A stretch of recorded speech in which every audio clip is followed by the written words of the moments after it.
brand new 2018 MacBook Pro. I think it's pretty good. You know, it's been having some issues. Let's get right into the information.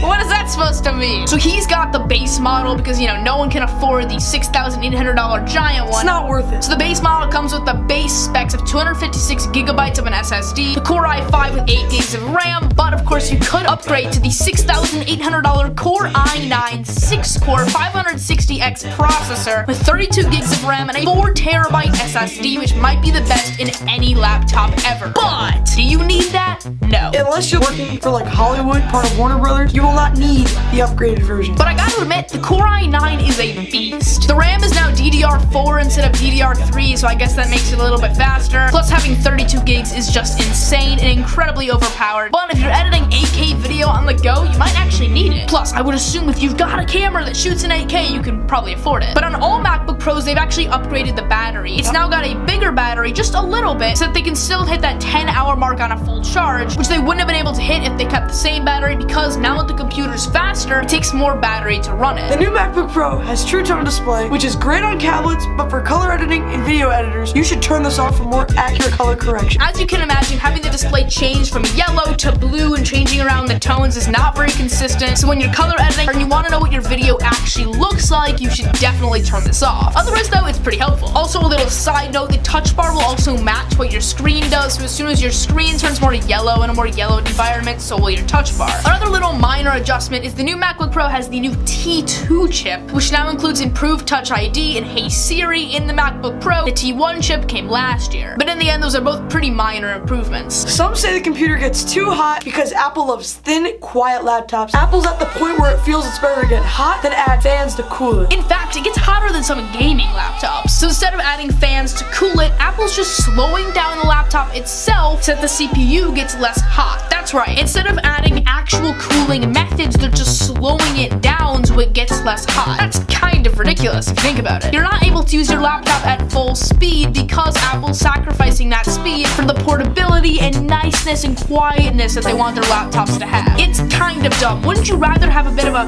bulky laptop with fans in it than use Apple's laptop that may look nice but is actually running slower than it needs to be? It sounds like they're going to be fixing that in a software update, but there's gotta be a better solution to this. But the question is it worth it? Honestly, no, not really if you got the 2016 or 2017 laptops. Clearly, this MacBook Pro is more of an incremental update, as the iPhones will be this year. Check out this video if you want to see more. It's about the same design and similar speed, plus it's got those thermal issues. What are you doing? I kicked my computer into the trash can. So it's barely worth the upgrade, but he really loves it. Although, if you've got the 2015 model like I've got, it might actually be time for a full send. I also had the 2015 model. I'll probably not upgrade anytime soon. I might wait till next year's model, but if you're looking for a new MacBook Pro, this is probably the one to get. So guys, that is pretty much it for this video. If you did enjoy it, make sure to leave a like. Also, check out Big Blue 2K on YouTube. He never uploads, but we would appreciate the sub. Click right here to see another video, and click down here to subscribe. Should they do it?